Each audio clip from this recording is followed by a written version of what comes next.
outcoming, exactly. Please be able to make comments after that.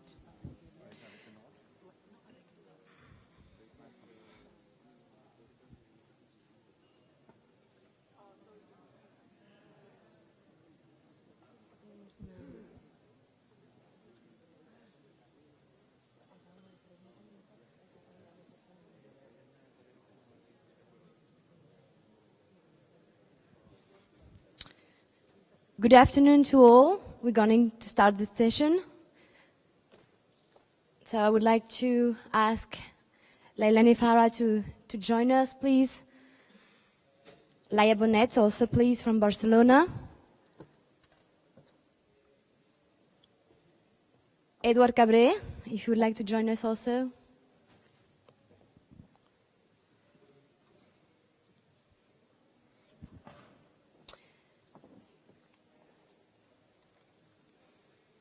Thank you all for coming to this session on the future of housing. Housing has been a very important priority for UCLG members during the last 3 years. Actually, it was defined as one of the main priorities of the network during Habitat 3 and during the last Congress of UCLG in Bogota. I am happy to see that we are all still working on it, and we did a lot of work during the last 3 years. We will start this session with some introductory comments from the 3 main actors who have been working hard these years to work on housing rights. We will have Lailani Farah, who is a UN Special Rapporteur. We will have Laia Bonet from Barcelona. She is the housing deputy mayor, I would say like that. Well. And she represents the local government's voice here in this first introduction.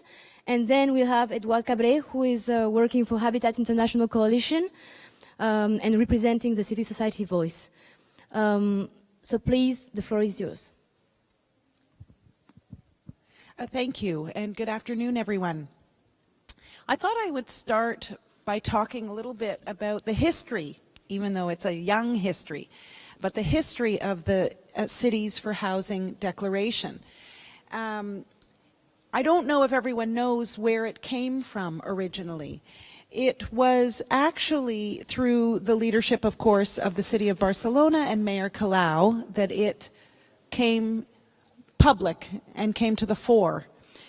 But it was, in fact, a response to, and it sort of kick-started the global movement called the Shift, which is, or was established by UCLG, the Office of the High Commissioner for Human Rights, and myself, with the support of Habitat International Coalition, as well as the South African Human Rights Commission. And these partners came together on the understanding that the treatment of housing as a commodity in new ways, in unprecedented ways, especially as a result of and since the global financial crisis, was causing great harm to low-income people, people living in poverty, and even the middle class across the globe. At the same time, we were all seeing rising rates of homelessness across the world, forced evictions happening with impunity. We were seeing huge numbers of legal, what are called legal evictions, leading households and families into homelessness. We're seeing the rise of informal, or the increasing size and the increasing number of informal settlements.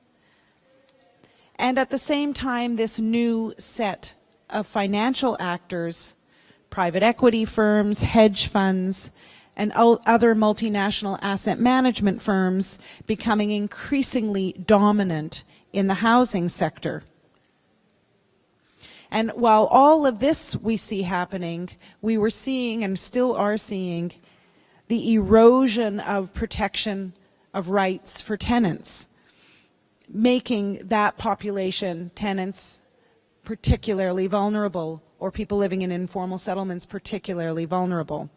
And so it was in this context that the Cities for Housing Declaration, which reclaims housing as a human right, came about. It was to address all of these incredibly negative phenomena transpiring across the globe. And it was an opportunity for cities and many other stakeholders to come together through the shift to say, we reject this understanding and this treatment of housing, and there is a different way forward that we must embrace. And so as a result of the Cities for Housing Declaration in particular, we have now more than 40 cities which have committed to doing housing differently, to reclaiming housing as a human right, and ensuring that people can actually enjoy adequate housing.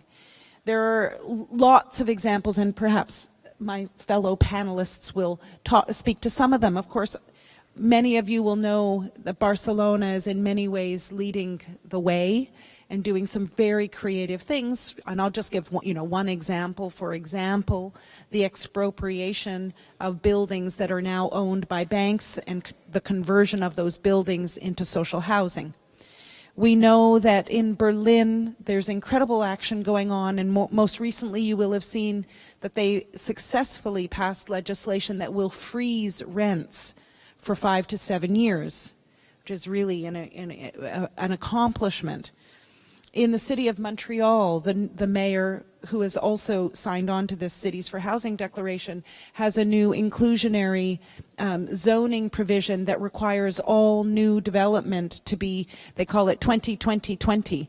So 20% social housing, 20% affordable housing, and 20% family housing. So we're starting to see incredible movement. That's just 3 examples. I could give you many more. Incredible movement around the globe. My role as rapporteur and my role as the face of the shift is to ensure that the right to adequate housing and the obligations that attach to the right to adequate housing are actually being implemented. And when I'm looking forward, so where do we go from where we are right in this moment? Because we're in a pretty good moment.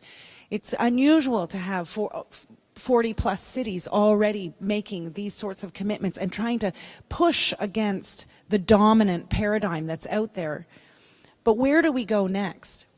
Well, obviously, we need to encourage more cities to join the Cities for Housing Declaration and the shift. That's obvious. 40 cities is only a small amount of the cities across the world. But it's now also time to do more. For the 40 cities that have committed, I think there's still so much more that needs to be done. In particular, cities also have the obligations of the Sustainable Development Goals to meet. And you'll know that Goal 11, Target 11.1, specifically says that by 2030, 10 years, just over 10 years, everyone should have access to adequate, affordable, and secure housing, and that all informal settlements should be upgraded and have access to basic services. And it also suggests by interpretation that homelessness should be ended by 2030. These are big goals in a short period of time. And if you ask yourselves, those of you working at the city level, local level, well, how are we going to get there? I can assure you that what you absolutely need in place is a strategy. And I'm suggesting you need a human rights strategy if you want to actually address things like homelessness, evictions into homelessness, if you want to curb the actions of big financial actors. And the reason I think that a human rights approach is going to be useful in your work, and I've written a fair bit about this, so you have tools at your disposal, and I'm about to release a report that will help you further in this regard. But the reason is because of what human rights offers. It is obviously a return to people. That's why they call them human rights, because it's about people and human beings. So it returns us to the center of the issue, which is people and how are people to live in cities that are urbanizing so rapidly, in cities that are becoming so incredibly expensive and unaffordable. That's the beginning, and it puts an emphasis on human dignity. And human dignity is a standard that we can all easily understand. It's not complicated law. It's very simple. Ask yourself, if you have a population living in homelessness and they don't have access to a toilet, if you have people living in informal settlements and they don't have access to safe drinking water and toilets, can you live a life of dignity? It's so obvious the answer is no, that it's very difficult. And so human rights provides us with such an essential, basic, and easy to understand starting point. The demands of human rights are also, that you have measurable goals and timelines. So you develop a strategy where you say, we are going to build X number of social housing units by 2030. We are going to end homelessness by 2030. We are going to regulate real estate investment trusts this way by 2030. So you have set a plan in place rather than just sort of piecemeal programs and policies. And then if all of your programs and policies have the same goal, which is the goal of implementing the right to adequate housing, then you know that everything that you're doing will move you toward that central goal. And it should be all laws and policies, whether they're directly related to housing or not, should have as their goal the implementation of the right to housing. So if there are financial policies in place, those financial policies at the national or at the subnational level should have the goal of ensuring and implementing the right to adequate housing. So I will leave my comments there. I would suggest to you to look at a couple of reports that I've written. They're reports, so they're a little bit dry because they're just words on paper. It's up to you as local governments and those working at the local level to breathe life into human rights, to give human rights meaning at the local level. Thank you.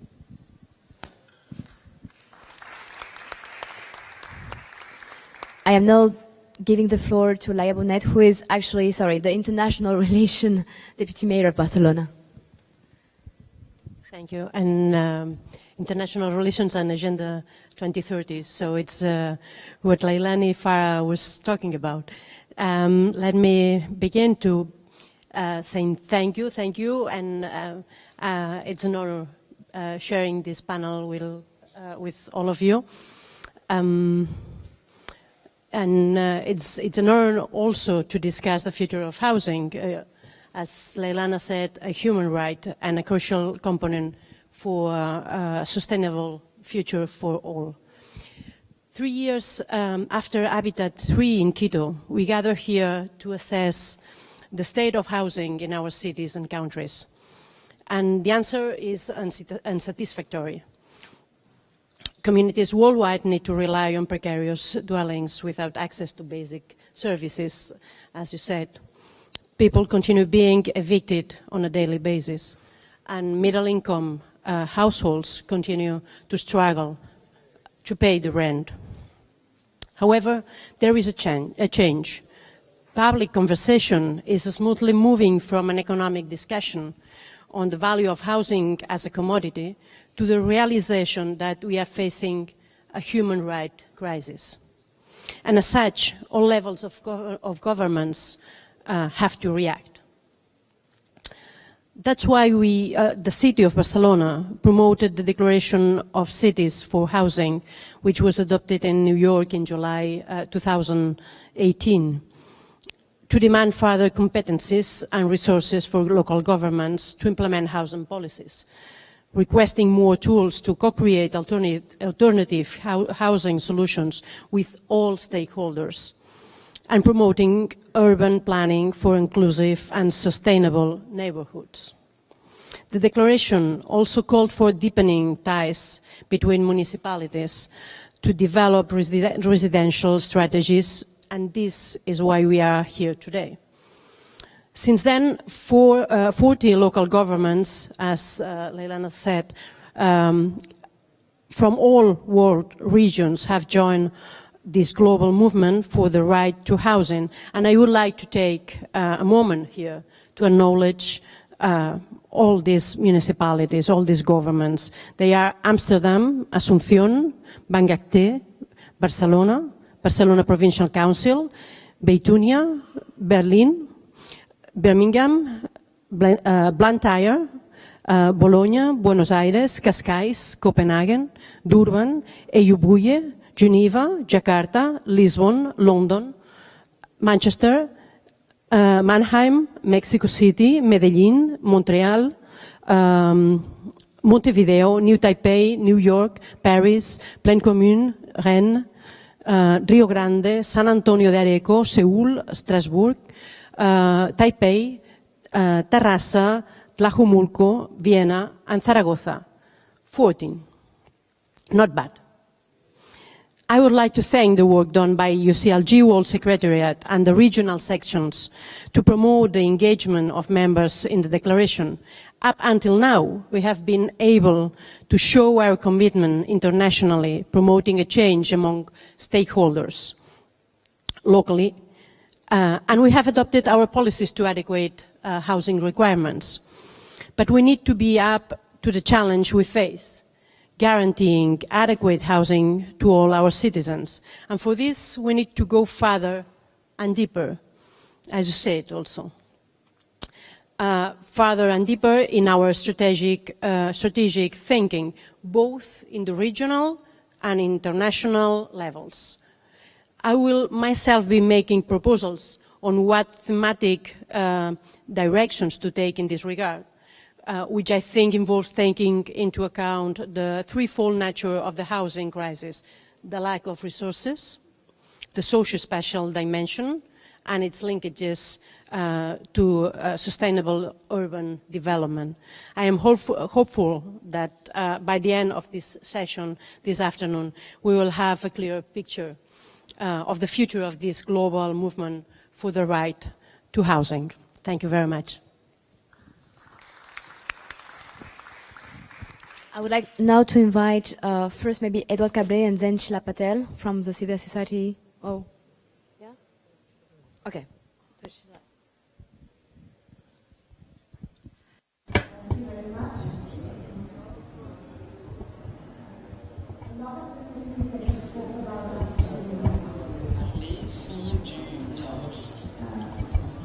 I come from the movement called Shatters International. It's an organization that advises for national federation of working with the cities reforming. And we have 23 countries in Asia and Latin members. And what we seek to do is to reduce the bottom of the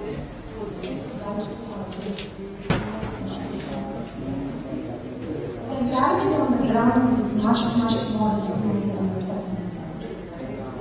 And it comes from the fact that most often the whole grand structure is which layers people in informality, direct conflict all the time.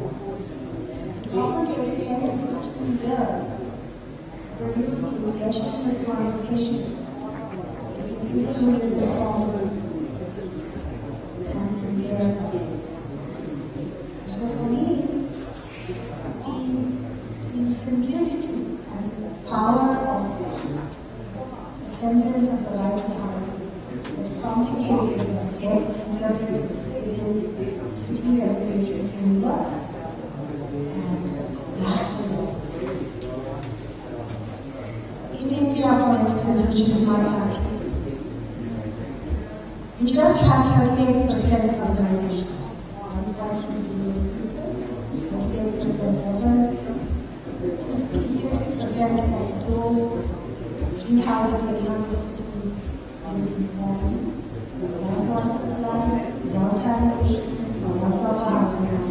Facing at least a trend of this is so in most of the countries that will be that's the reality. This is going to get exacerbated. The mayors and the former secretaries are going to face even higher financial crises because climate change is going to push urbanization much faster now than the nation and rest of the world. And cities, most of our cities still continue with colonial planning strategy. Plan for formal settlements, we have transport that fulfills the need of formal settlement, and we have a long distance for people who live in formal settlement to get visible, to get recognized, and to have investment. So, the issue now is to say that in a situation where urbanization is going to exist, so not only are people from southern countries who migrate to each other, there are countries in North certainly the leadership in the city and these people can push on climate and economy to move into cities, living as Hello? Sorry. The technicians are asking if you could turn off your mic if you're not using it currently. I know any city, including some of the southern cities that you have mentioned, who actually have a up-to-date list of all the informal settlements in their city. It's not there. You can ask any city. And I would challenge any mayor who would say, I know every single informal settlement. I know what their status is. So the work that we do as STI is to start off by presenting data about the city that benchmarks where development is and seek an engagement as our right as urban citizens to have a conversation with the mayor. We find that in most cases, it takes 3 to 8 visits to get an appointment with the mayor's office in most environments. Most physical planning of cities doesn't even have the slums marked on their plan. So if you go and meet a high court judge, the judge will say, change the plan, then I can give you a verdict. So the law doesn't work for the informal settlement because the legal framework does not incorporate their presence or their right to live in the city. So the kind of work we need to do to produce the transformation that we want, which, I've been doing this work for 35 years. I cannot think that we have another 35 years to fulfill the kind of commitments that we want to do in the next 10 years. So there has to be something that gives in. And I think that the solution lies in communities playing their role, which is what we are saying. We're saying don't work with one community at a time. Create a network. Let them come and speak with you. Give them tasks to do. They will do their own stuff. And you support what the city can do. But we have very few mayors who are actually doing that. And I have come here to challenge mayors to say, acknowledge informality. It's going to expand exponentially before we can bring it down to something that is equitable. At the moment, 3 to 4 generations of people have lived in that informality. You talked about the indignity of not having a toilet. We have grandmothers who are fighting for their grandchildren to get toilets. So the question is, how do we address this very, very critical issue? Transport. More cities produce roads for cars than they do public transport. So I think it's very, very important to address this and to actually have a community of practice between mayors and community residents, networks of NGOs, whoever is ready, private sector, to come together and say, we're going to solve it in this much time. For me, that's when the right to housing will be fulfilled, because it will not come just out of a global commitment for an entitlement. In most of our countries, some of our judges don't know about this. They don't know about these things. So who's going to educate my judge? Who's going to educate my mayor? And I think these are the kinds of spaces in which this transformation has to occur. And I want to tell all of you that if you invite us and many of our other grassroots networks, we will be there to support and help you. Thank you.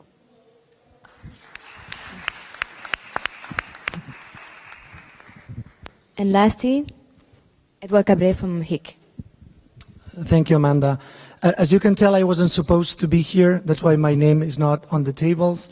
But I was asked to join, maybe also because I was somehow involved in the producing of the declaration and its content. So I think I'll go back to what Leilani was telling you about the process, because I think that's also a very interesting learning that we did there. So as Leilani was saying, we have the big and general framework of the shift. For civil society organizations like Habitat International Coalition, we also use the Right to the City, and we have the global platform for the Right to the City as a general framework to discuss not only housing, but things that go beyond housing and are connected to the urban experience and access to services and opportunities. But this initiative that Barcelona started and many cities then joined was really an opportunity to have cities themselves commit to action and to demand other levels of government to take action. So I would argue that civil society wasn't leading the effort. We were just commenting, providing feedback to the content of the declaration and supporting those local governments that we saw as allies. Because that's, at the end of the day, the value add that we saw on the declaration. The other thing that is, I think, very interesting about this declaration is that even if it doesn't get to the implementation level, so to speak, it does identify some areas of action very clearly. So in the field of housing, the declaration speaks about public housing and the need for producing a certain amount of housing publicly managed. That means very affordable for those that are in need and taking housing as a universal human right.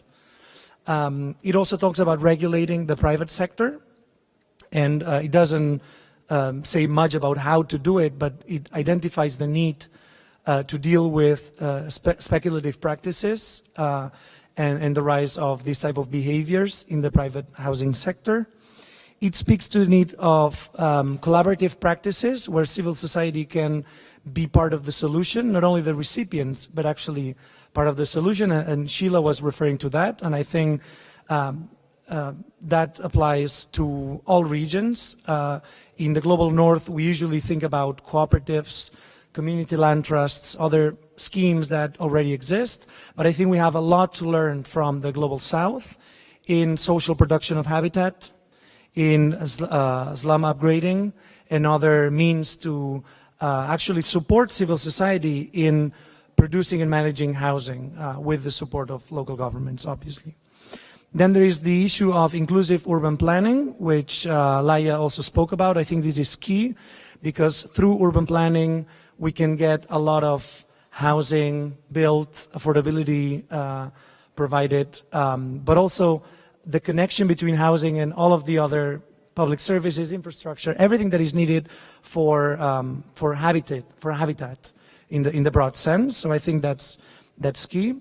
And finally, the issue about taking a metropolitan approach and also benefiting from these international networks to not only exchange best practices, but to advocate together to get those resources that also Laia was mentioning that we need from states, from supranational institutions like the European Union, but also in other regions.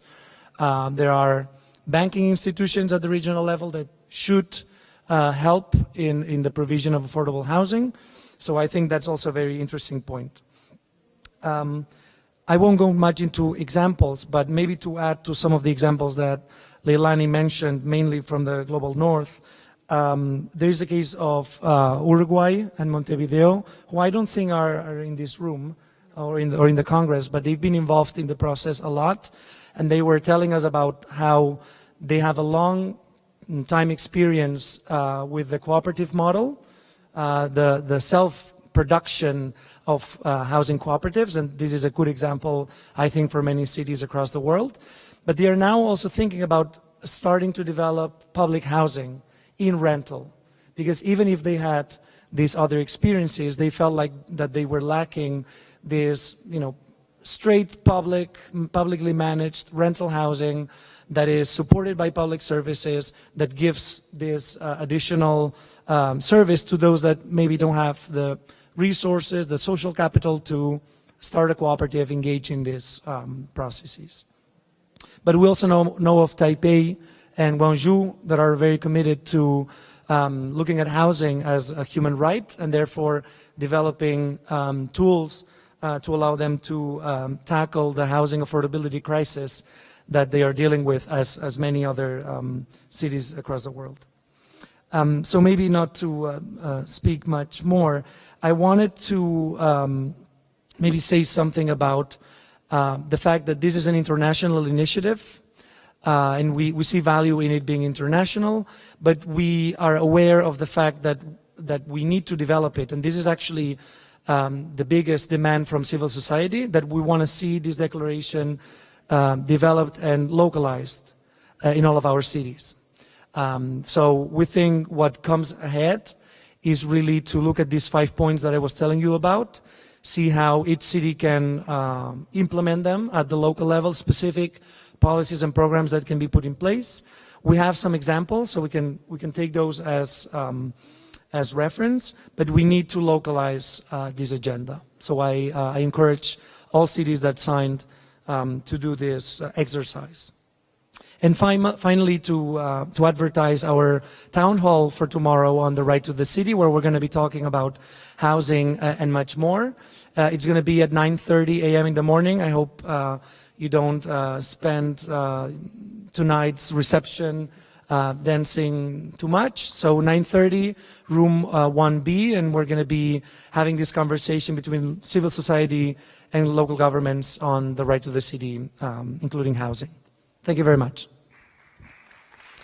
Thank you, Edward. So this first panel was illustrating very well how the dialogue, because the dialogue was maybe the most important word of the last years on how we can join forces to tackle these housing challenges we all facing across the world. So thank you very much for coming to this first panel, and I will now call to the second panel to join me.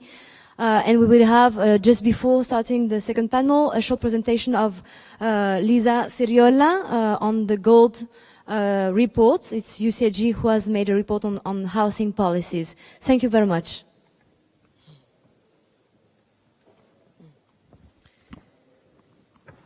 So I'm calling the second panel to come, Patrick Jarry from Nanterre,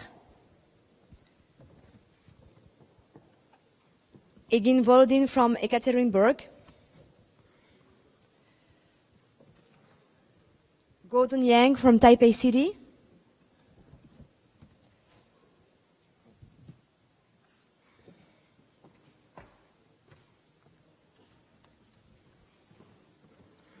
and Ryan Macaulay, who will be moderating the second panel.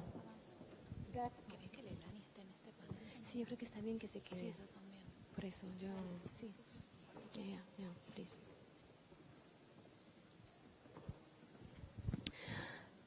Oh, yeah. So, we'll start with you, Lisa.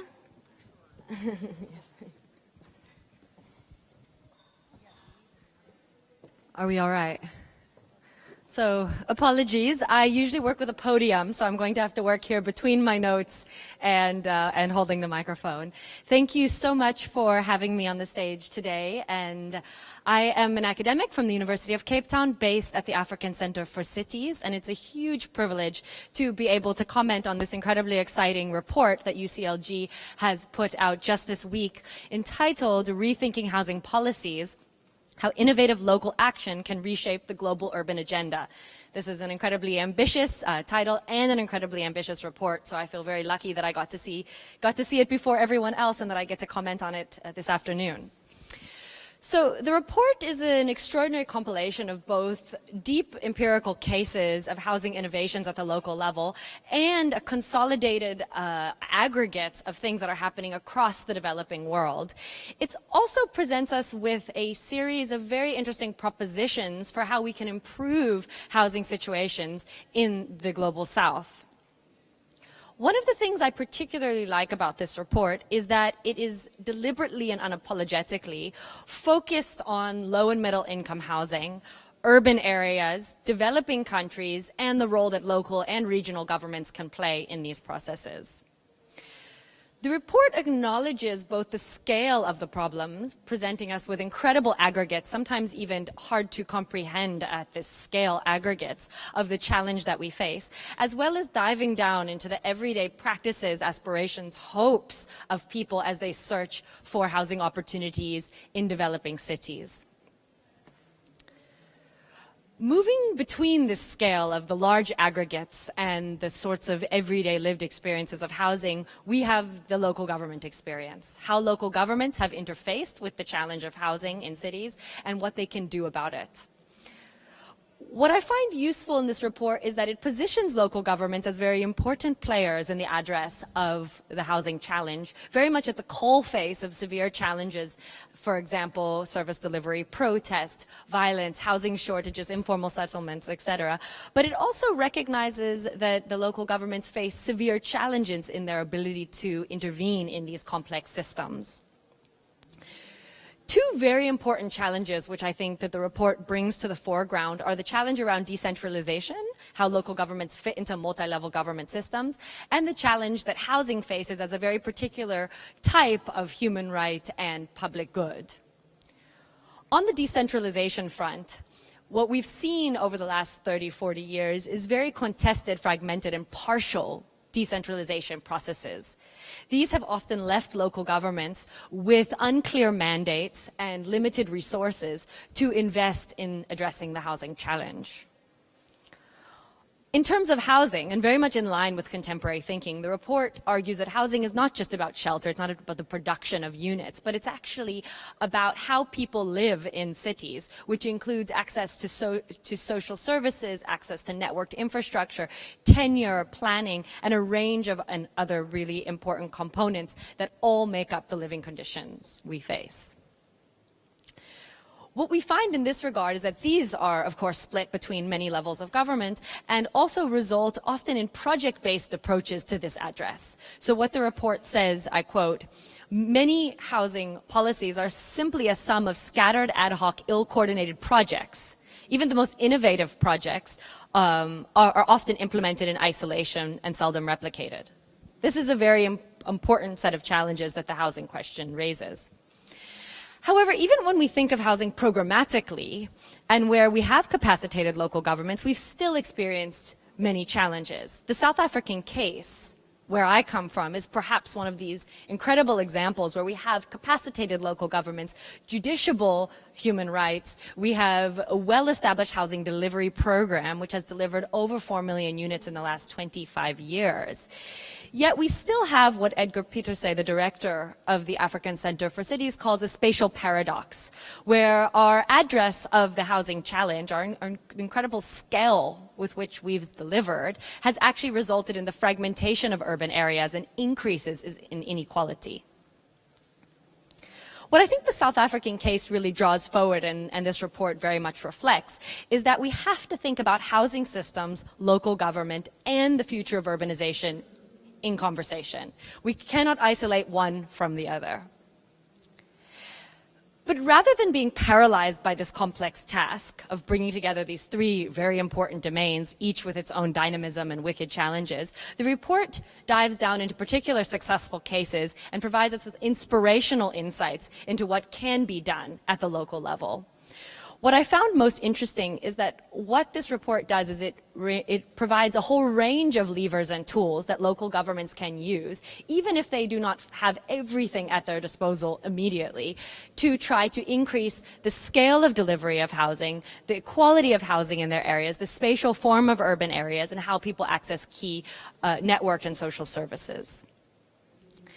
Everything from direct delivery of social housing, upgrading of informal settlements, alignment of planning processes, as well as the provision of subsidies is all included in this report as tools and levers that we have to think of as a package that local governments can begin to access. Please read this report and be inspired by the ways in which particular local governments have tried to speak into national and global agendas through their practices, but also the challenges which they faced and which we as a community need to work to collectively try to unlock. I would argue that the most important part of this report, which is on many of the tables for people, is that it allows us to share and look at a global perspective on the challenge. It reflects on housing as part of complex urban systems, and it also supports the importance of decentralizing selected key urban functions down to the local level so that we can think at a city scale about how we align the inputs which actually allow us to have living conditions in cities which are just, equitable, and sustainable. Thank you.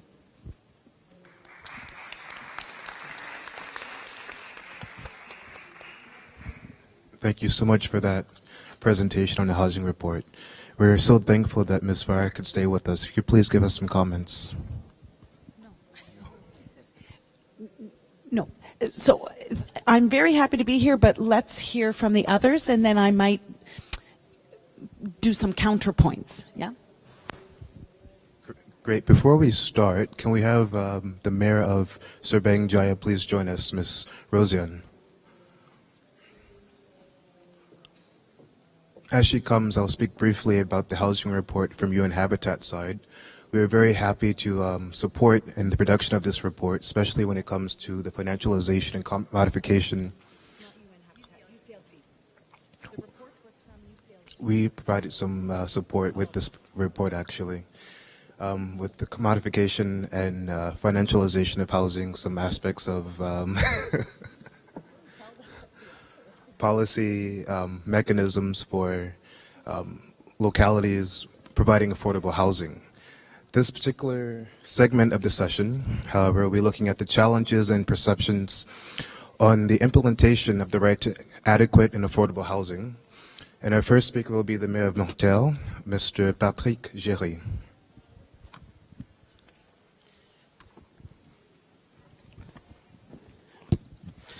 Merci. La métropole de Paris a connu des luttes sociales et politiques extrêmement importantes, notamment dans la période de l'après-guerre, sur la question du droit au logement. On the question of the right to housing and the metropolitan Parisian space could legitimately think that through the measures that had been taken, it would be able to satisfy the right to housing, and perhaps even at a world level, the choices that it had made were considered with much respect in other areas of the world. So it's very interesting to say that in the decade that's just occurred, did we do better or did things get worse? If you look at the metropolitan space in Paris, I want to speak about my city. The housing question is very important in Paris. I've got a number of figures. In 2010, in the Parisian metropole, there were 400,000 families that were asking for housing, social housing. and there are 80,000 social housing that is freed up per year, which means that these families had to wait for 5 years. Today, there's 720,000 people asking for housing, and instead of 5 years who are on a waiting list, there's 10 years on the waiting list. Every evening, we have to house 85,000 people in Paris. There's never been so many people with no fixed abode in Paris and in the surrounds of Paris. The price of a square meter of housing in Paris is more than 10,000 euros for a square meter. So the metropolitan Paris has become much more unequal. The organization which houses people who have a certain amount of money has become even more cities, just evening cities, and cities where the poorest people are house even families that are even poorer. So this has been published in a report, and the places, the poorest places in the city, which are just shacks,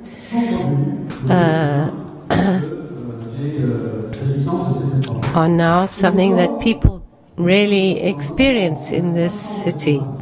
So we're in a period where demographic growth is very low in Paris, because there are more people who are leaving the city rather than people who are coming. It's not like in the 60s when each year 400,000 families were arriving in the city. Secondly, the rates of banking interest to buy a flat have never been so low. So you would think that conditions are there for things to go better, but in reality, things are actually going much worse than 10 or 15 or even 20 years ago. So it would be interesting to have a debate on what happened in France, but probably also in Europe and in the world, for this crisis to have gotten so much worse.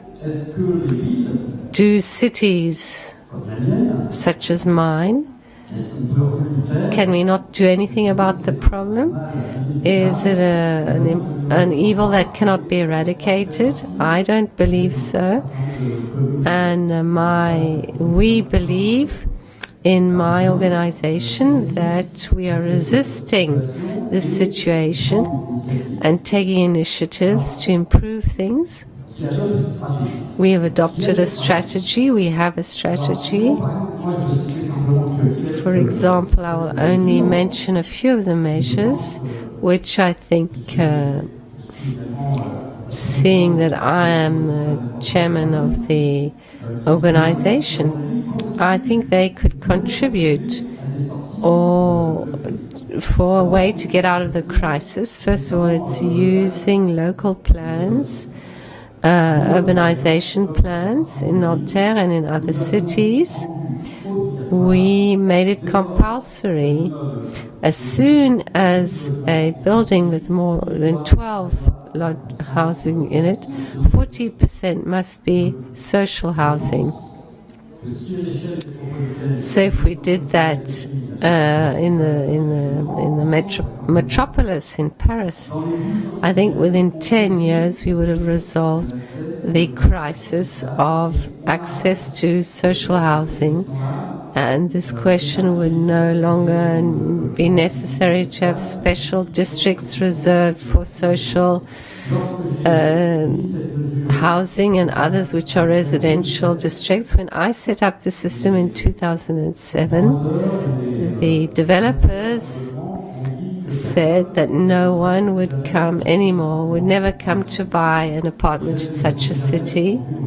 But in fact, there were more flats that were sold than ever before. Évidemment. Secondly, We have to use all the possibilities in law.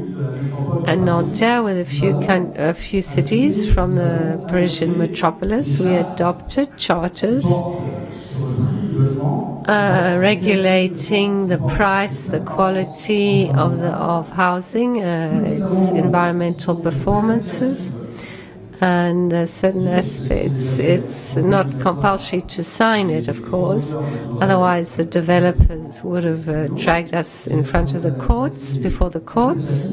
So it's not compulsory. It's optional, but in my city, as in others, nobody is allowed to build unless they've signed that charter. So yes, we are able to control the price of real estate, even though Nanterre is in a very speculative area, because the city of Nanterre is included in the parameter of La Défense, which is a very speculative district of the metropolis. What else did we do? I think we invested in all the segments regarding housing. We almost caused dangerous houses to disappear, that they all pulled down. And we also continuing to help co-proprietors, co-owners, when the people, their tenants, have got very little money, and we've allowed families to accede to properties who are living in social housing. So these measures should be taken, and they have very good results, and I think that the question of controlling the price of housing is a very important question for metropolises around the world, and we cannot resolve this crisis if we allow the market, the housing market, the real estate market, be a market like others.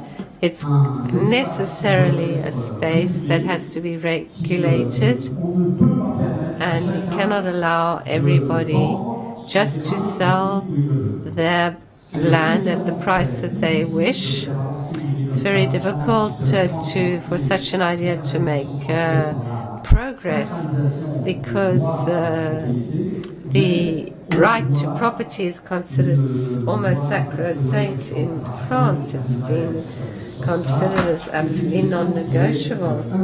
But this is a question that we cannot avoid if we want to manage to get rid of the housing crisis.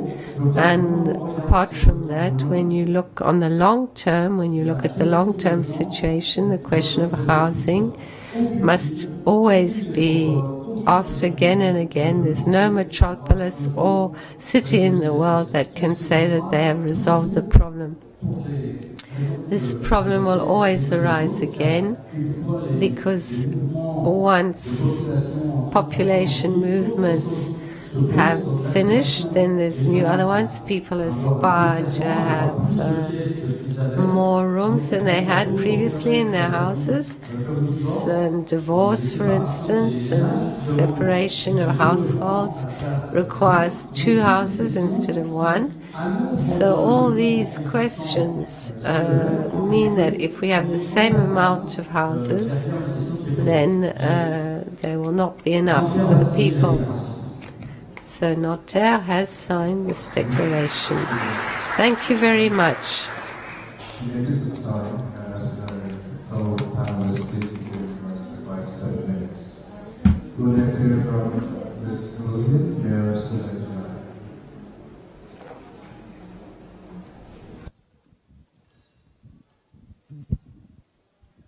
Good afternoon, ladies and gentlemen.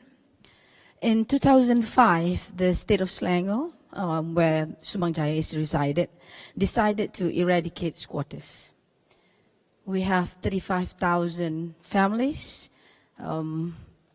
various numbers of localities, But all the local authorities are asked to inventorize this and get the actual people who are residing in the house, not the one building the units, but the one either renting or residing in that unit. And the policy says that all of these people will be moved to a new housing units that were built by either the private sector, because the private sector development were required to build 20% low-cost houses in all of their developments, and also by state-linked companies.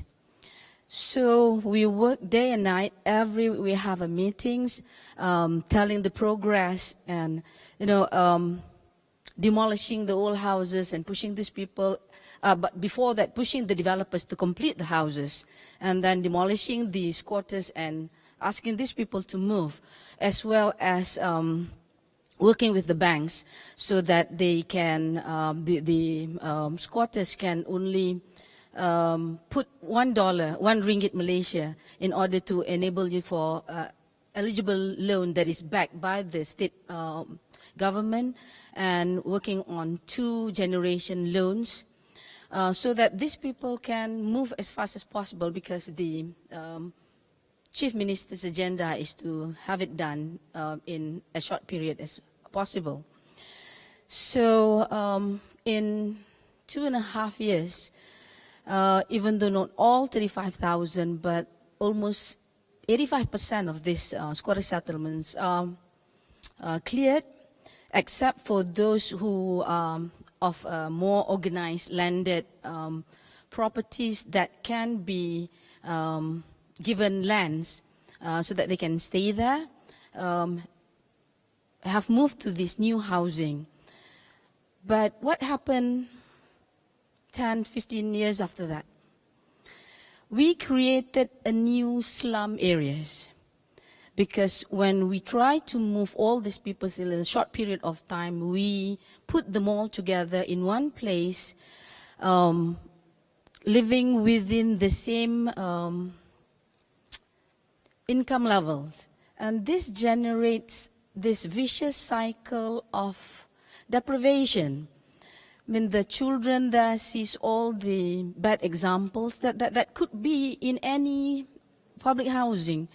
I mean, broken families are there, the poor maintenance culture, lifts gets broken down all the time, the public areas are dirty.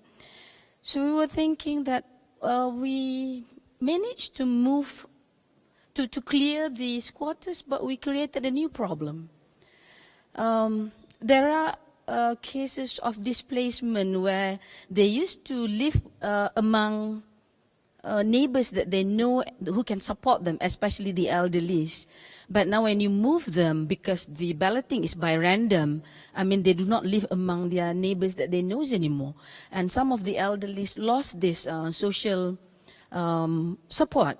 So come 2018, we launched this new community policies that says that we need to rectify all these mistakes that we made.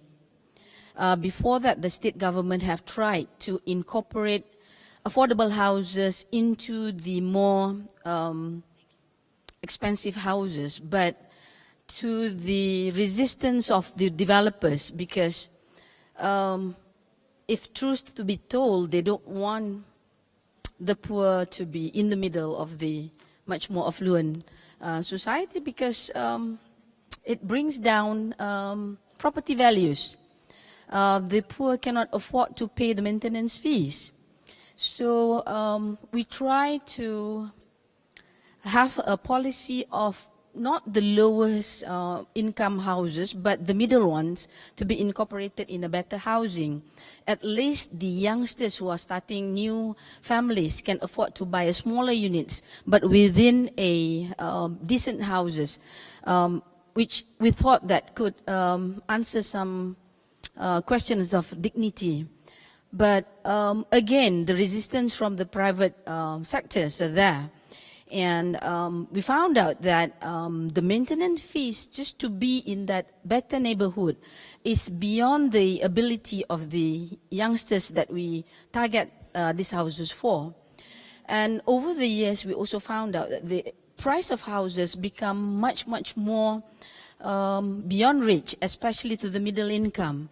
When people used to enjoy landed property, now the youngsters can only afford multi-story housing. So what government intervention can we do to ensure that affordability and quantity and the right matchmaking of where the demand is and the provision of the houses in the right location?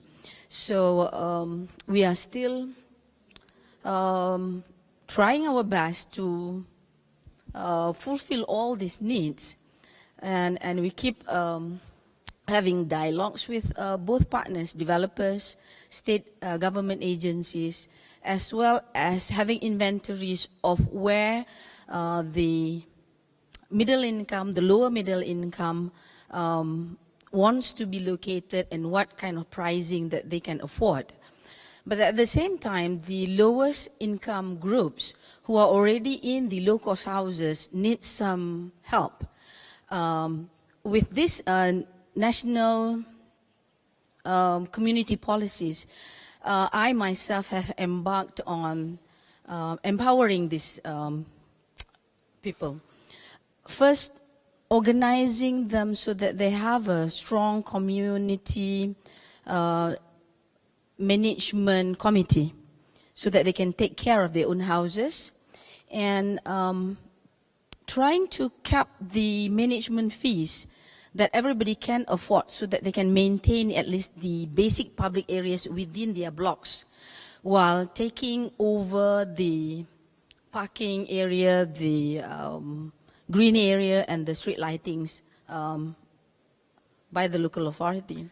Mayor Roslan, sorry to interrupt you. Could you please maybe go to the conclusions? And last Thank year you very we much. did 2 pilot projects, and this year we expanded to 21 projects, focusing more on empowering these people and having programs with universities and with civil societies in looking at how, in improving their living conditions. I will have to stop at that. Thank you. Thank you so much. Next, we're going to have Mayor Volodin from the city of Ekaterinburg. Thank you very much. Good afternoon, dear colleagues. First, on... Yes, it's good. Yeah, start again. Oh, you need... Хорошо.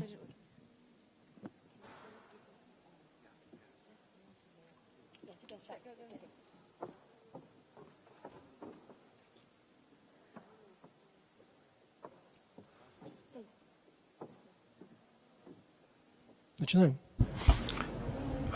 Can I start now?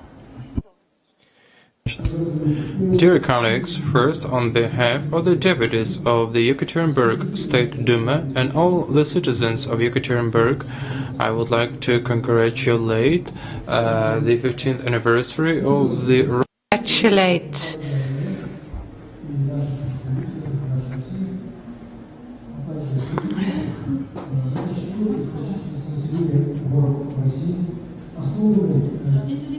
Sorry, I also have a technical... Европа, Азия. Сейчас в Екатеринбурге проживает 1,5 миллиона человек. В начале 2000-х в Екатеринбурге одним из первых среди российских городов принят стратегический план развития. Mr. Mayor, can you give us one? Can you hear me? Can you hear me?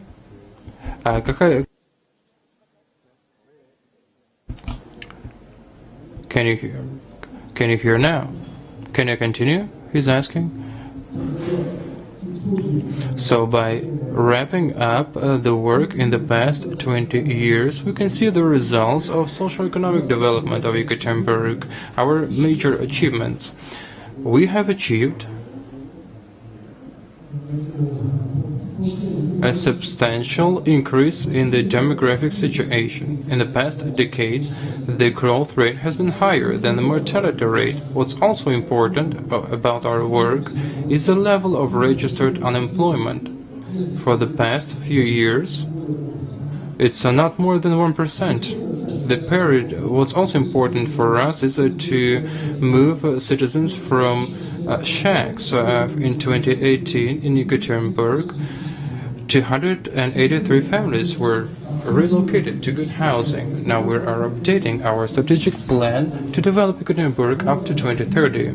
An important principle of updating this one strategy is providing the sustainable development and well-being of our citizens. We have the strategy of spatial development, which is based on the interests of Yekaterinburg citizens, and it's aimed at the balanced development of the city transport infrastructure, increasing the efficiency of urban space use, and providing comfortable public spaces. This set of measures we have adopted will help Yekaterinburg transition to a more quality way of social and economical development.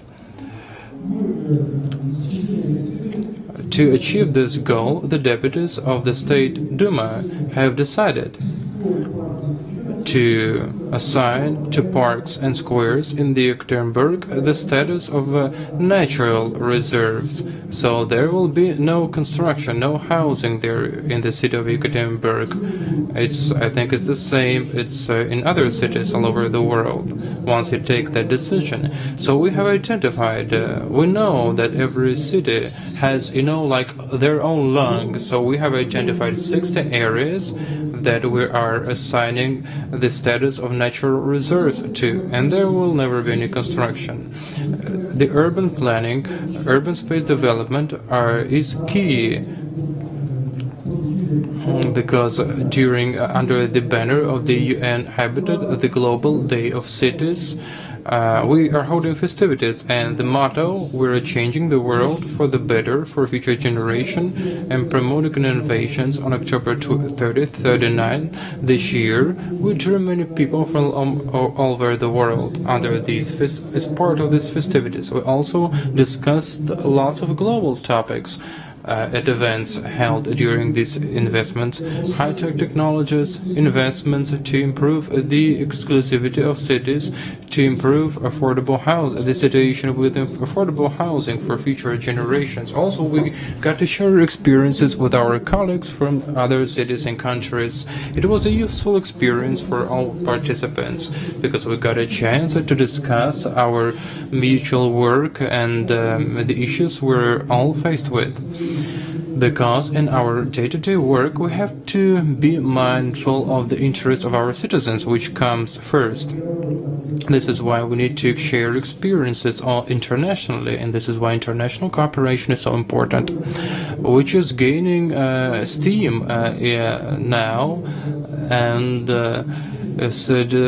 problem solving in cities helps, is the driving force behind development. Also, we will be building facilities as part of the preparations for the World University Games in 2023. The decision to hold the Summer University Games was taken in June this year, and we will be building facilities for that. But it's not the first global scale event to have been held in Yekaterinburg. Our capital overall, Yekaterinburg, is being put on the map. In 2018, for example, it was the easternmost city of Russia to host the World Cup matches. In 2019, we hosted the Inaprom International Exhibition, the largest in Russia, and global summit for production and industry. 2019. Which was attended by 42 countries. Also, I should tell you that we are a sports city. We are getting there. My whole life I've been an active sports doer, and politics doesn't prevent me from taking part in sports events. We have hosted the boxing championships and the international high-performance competitions called the Golden Tiger, attended by more than 15 countries and 9,000 participants. I also took part, and for 6 years in a row, I have been a champion of the world champion. That's it. Thank you very much for your attention. very much for that very exciting presentation. Next, we will have Mr. Yang from Taipei City Government, who will have a presentation for us. Yes, would you help me? Okay, I have, yes, okay, great. Thank you, I'm looking for this. Good afternoon, everyone. My name is Gordon Yang. I'm the Executive Director of International Affairs Advisory Council for the Taipei City Government. I went to New York City last year, July last year, to attend the first ever local and regional governments conference on SDGs. Also at the same time attending a conference, a side event initiated by, I also attended the event hosted by the UCLG.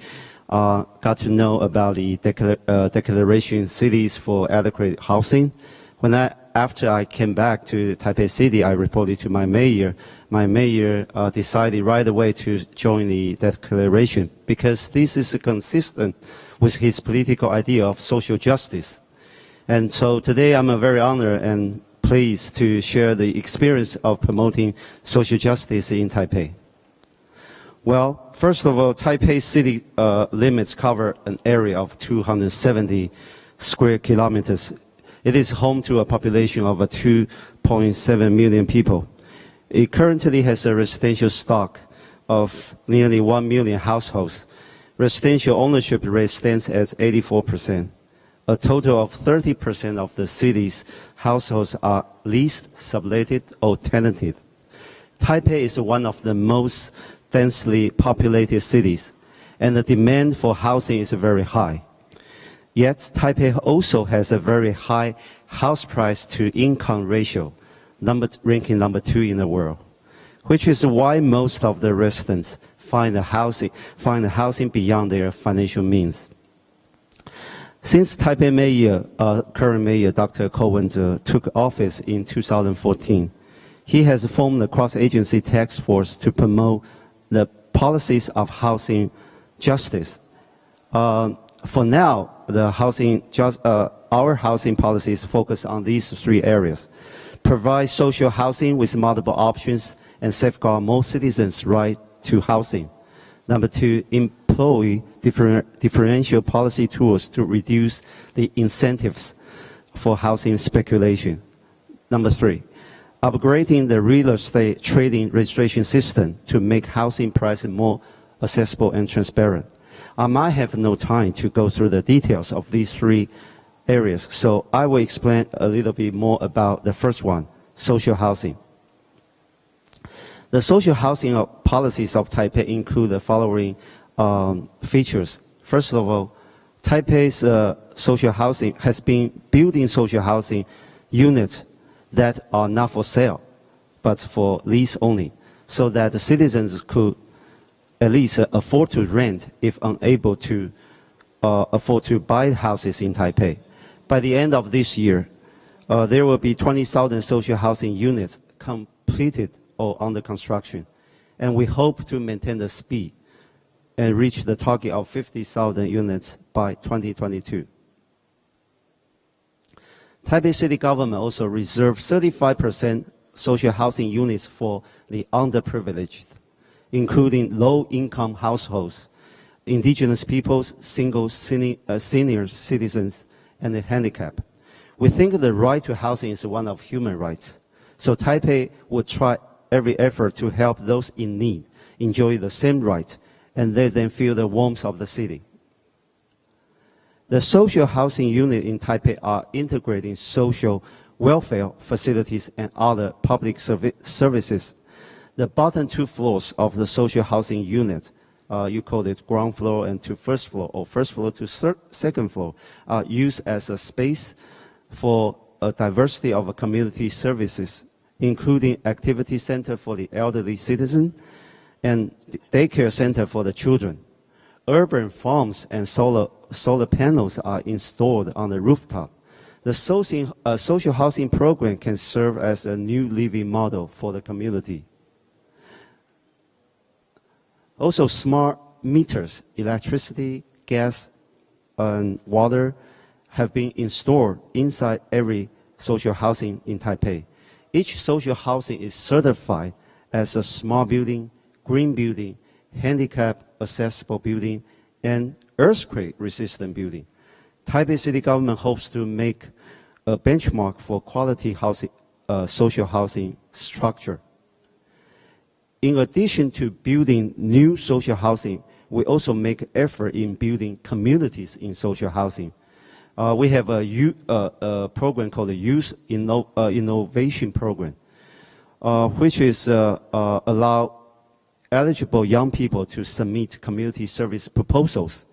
Through a review mechanism, qualified young people can have the priority to move into the social housing. And these proposals can be divided into 6 categories, including platform integration, professional services, elderly care services, children care services, gardening, and art. And these are photos of community activities. We think it is a very successful project to promote integration and communication between social housing residents and the surrounding communities. Well, available public lands in Taipei City come at a premium.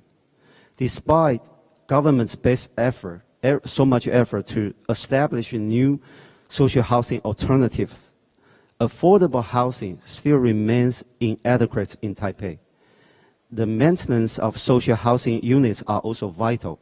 Therefore, Taipei City Government plans on partnering with private developers and diversify the city's policy choices, including rent subsidy program and social housing leasing from market program, which means that the government works as a bridge and a guarantor between the house owners who's looking for tenants and also the citizens who's looking for house to rent to tackle the city's housing issues.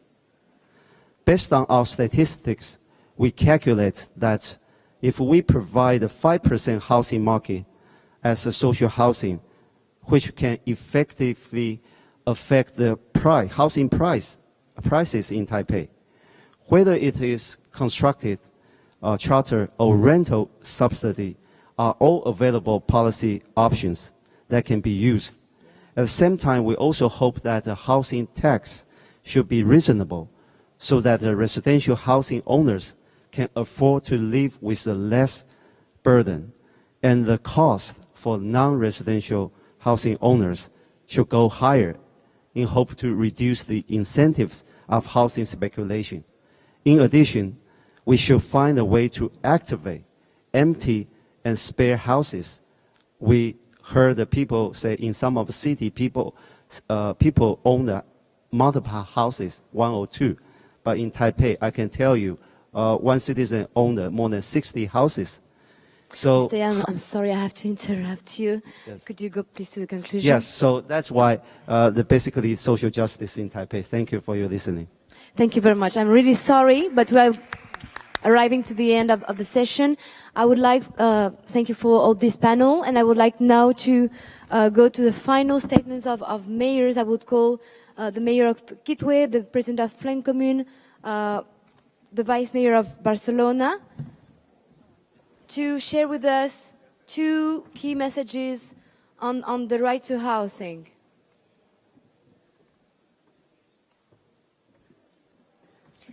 Yes. And Lailiani will conclude.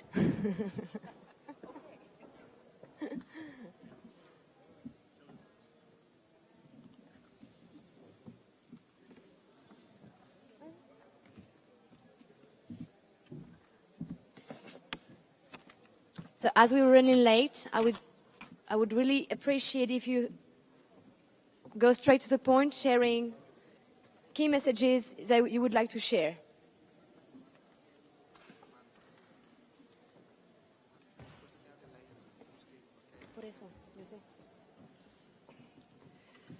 So, Laia, I'm giving you the floor first, so you can start. Yes. I'm sorry. Yes, sorry. Sorry, and let me thank you. Let me thank you for the commitment of fellow city representatives. For Barcelona, it's an honor to share with you this quest for the right to housing.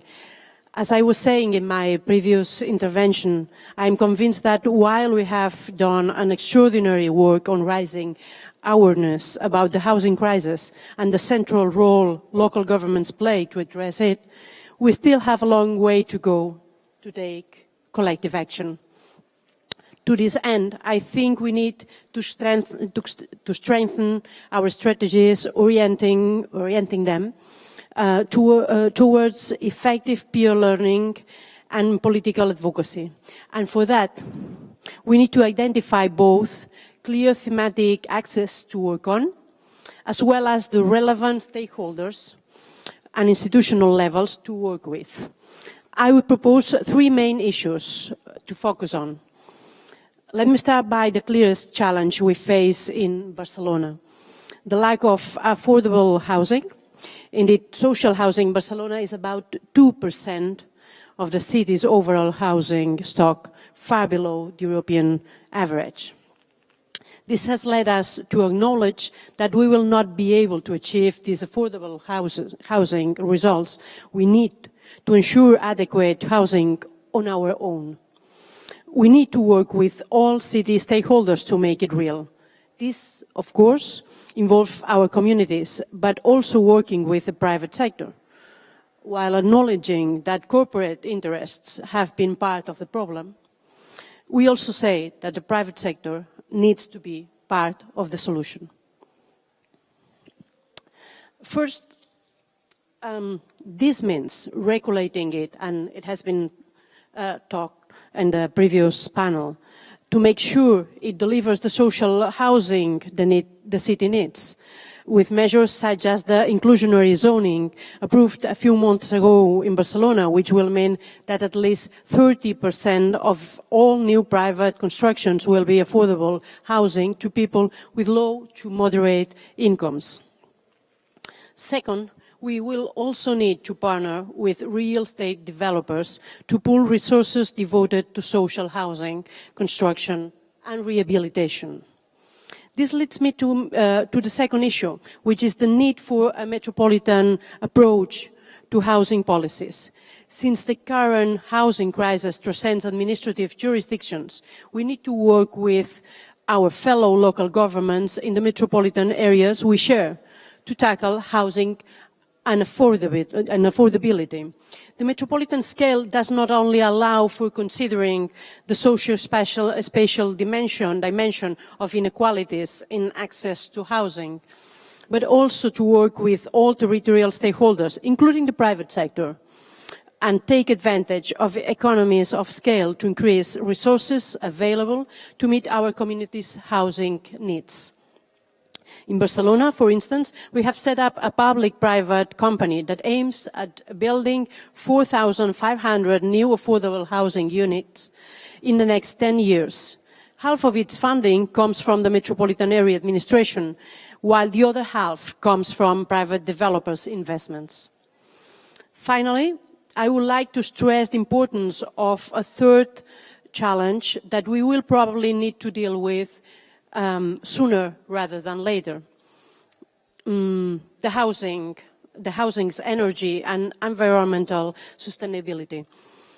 Although the lack of adequate or affordable housing is a short-term urgency that concentrates most of our efforts, the spaces we dwell are also key to address the climate emergency and transform our urban development models into more sustainable ones. In this regard, housing rehabilitation is essential for 2 reasons. On the one hand, it allows for increased energy efficiency and reduced waste. On the other hand, it also supports densification dynamics that prevent cities from continuously expanding and urbanizing more and more land.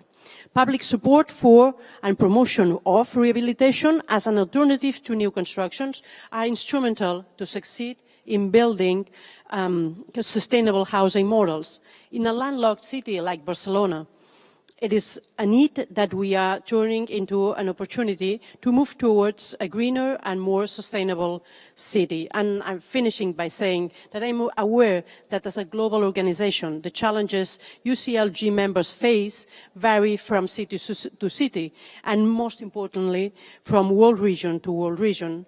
Although it is a common challenge for all of us, the needs we have when addressing the housing crisis are different.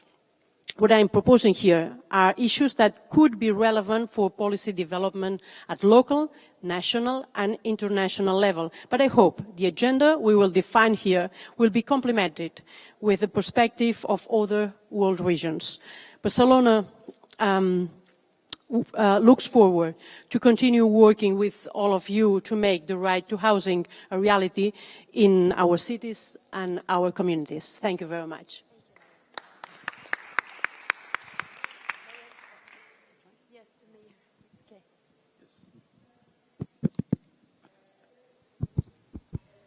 Go ahead. Oh, so welcome. Yes, thank you. Please. Thank you very much. I did not prepare a statement per se. My name is Christopher Kangombe, Mayor for the city of Kitwe in a country called Zambia. I'm also privileged to be the president for the Local Government Association of Zambia. Having served 10 years as a councillor and 3 years as a mayor, I would rather take the approach from this angle. Number one, the summary probably has well been captured in the various presentations that have been given, but I'll try and give a perspective of maybe the three needs of a city that is highly urbanized and that has got three different types of challenges. The first challenge, obviously, in a city such as Kitwe is the fact that we have about 26 unplanned settlements. There was a lady who sat here earlier on saying most mayors don't know where the unplanned settlements are, how many they are. I don't agree. I think personally I do, and most mayors obviously they do. We know where the unplanned settlements are. We know why these unplanned settlements have come about, and we obviously understand the numbers. And I'll give you very rough estimates based on actual work that we did. We constituted a committee last year to first of all establish how many unplanned settlements there are in the city. So we came up with a number of 26. We physically toured all the 26 unplanned settlements. We established the needs of those unplanned settlements through community meetings. So we had sessions in each of those 26 unplanned settlements. We agreed where they needed a hospital, where they needed a clinic, where they needed a school, and we came up with a document that was properly done in terms of the basic needs of the people coming from the feedback that they gave us. So we established that out of the 26 unplanned settlements, they need hospitals, they need clinics, the basics. They need a market where they could trade from so that they could earn a living. And they needed a source of income, because one of the reasons these unplanned settlements come about, it's because they are migrating from a different area, looking for an area where they could earn a living. So we established all those facts. And we came up with two documents. The first document we came up is basically a document costed at $51 million as money that we would need to provide basic services. So you have 26 unplanned settlements, and you now want to establish, if we did a small clinic, if we did a small market, if we did a small school, if we did something to provide basic services, how much would it cost us? Okay, it would cost us $51 million. So we are now looking at a second document.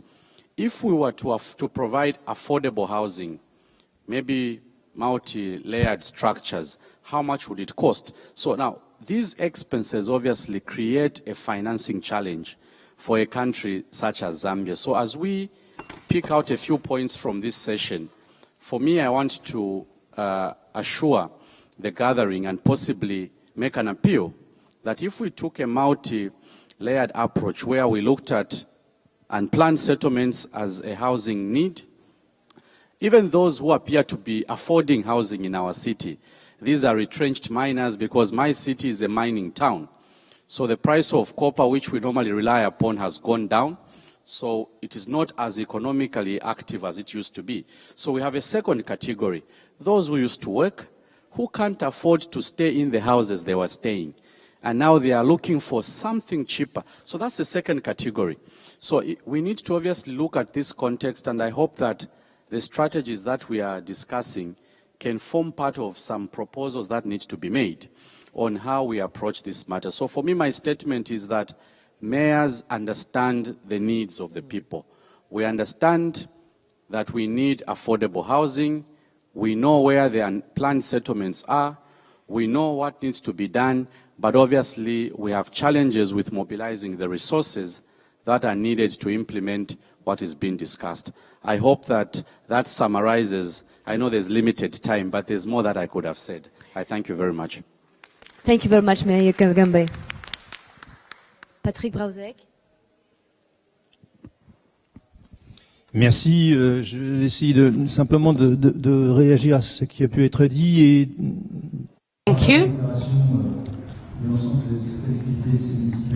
Just spoken about these municipalities. I think that we underestimate the fact that the city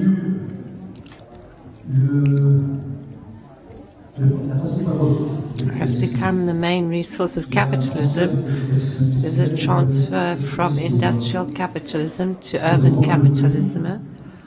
There's big monopolies where our cities are used for gain and speculation. So the land question is the first question that we have to confront when we've got local responsibilities. We can ask ourselves whether the earth or the land should not be considered as a public good, which would solve a lot of problems. But while we wait for such a day, we have to work. And the question of control over the public properties is very important. And the other question regards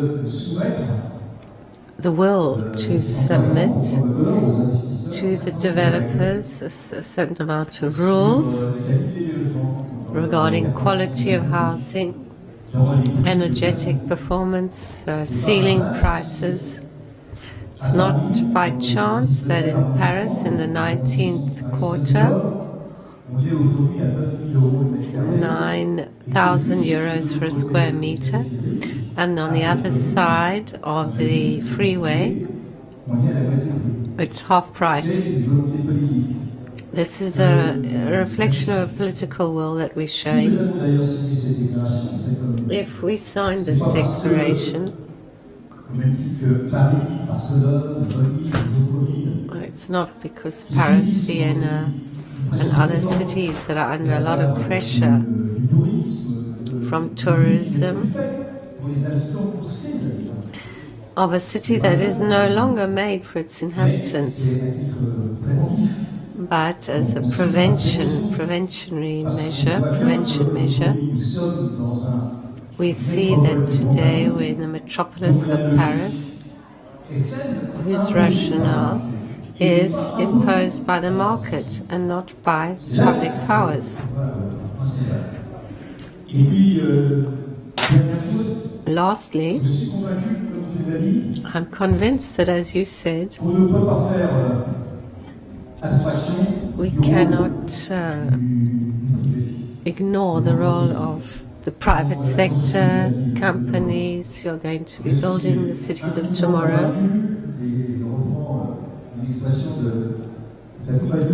I'm deeply convinced, and I want to use something that somebody said, Matu. She was there earlier on. She said something when we were doing the preparatory works to a conference, speaking about the 3 Ps, public-private partnership, I would say project, You can't all put the P's in English, but project sharing, population, public, private, and populations. So on the ones, are there developers and the market who has got more and more money, and local powers who have less and less power.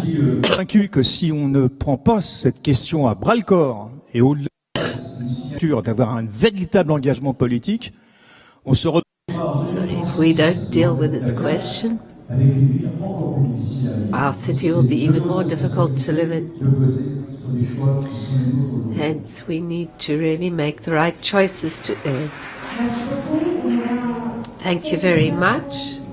We'll have a few words from Strasbourg. Thank you very much. I would like to begin by presenting the apologies for the Mayor of Strasbourg, because he really wanted to come and speak about this question, which interests him a lot, but he's at the Executive Office just now. I would like to say very quickly why Strasbourg, which has a very old tradition and which tries to make sure that justice is carried out in the housing areas and to fight against speculation.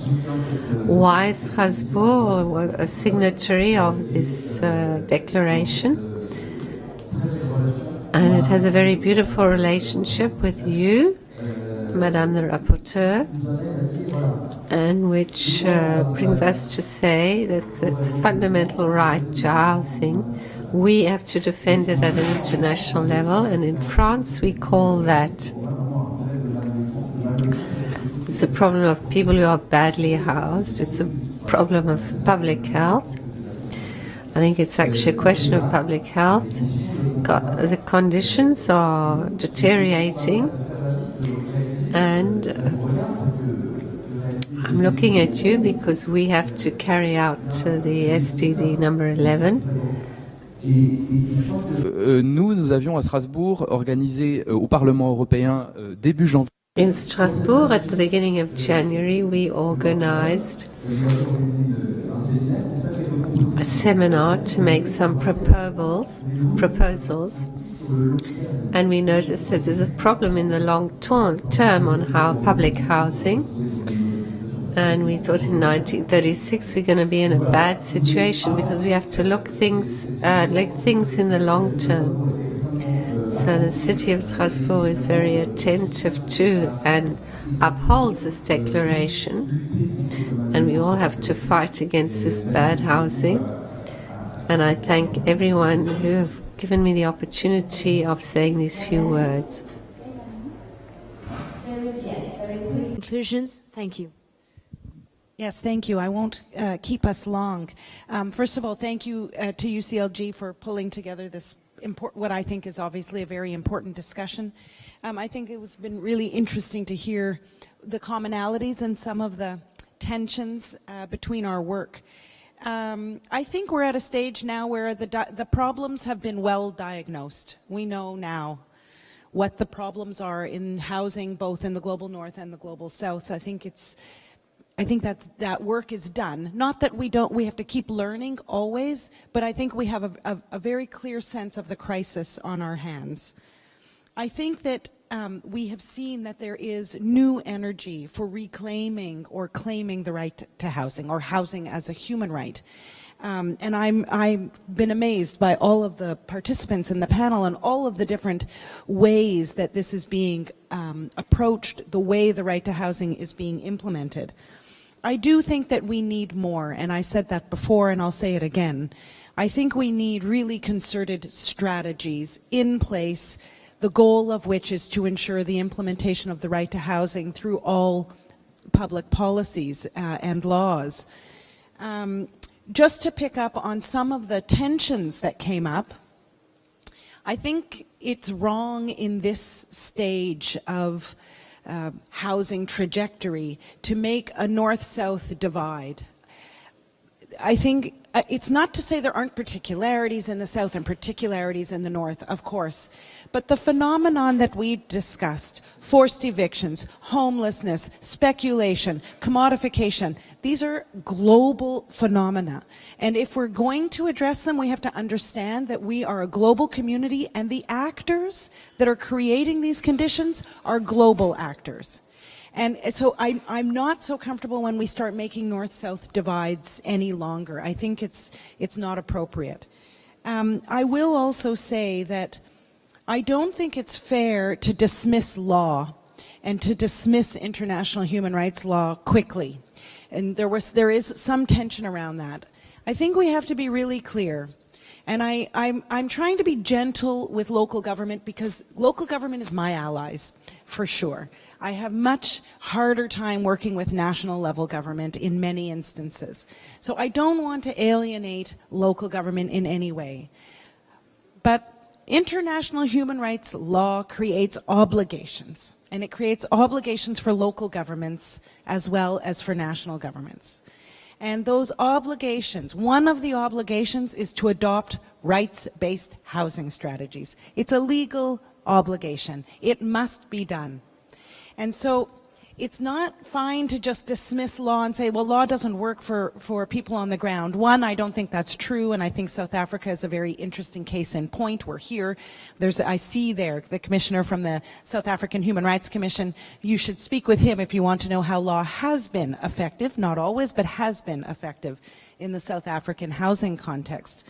But also, international human rights law is a tool. It provides you with the roadmap for how to ensure your vulnerable, your disadvantaged, your marginalized populations can access adequate housing, what you must do, who you must listen to, what political fora or public fora you need to create for people so they can claim their rights.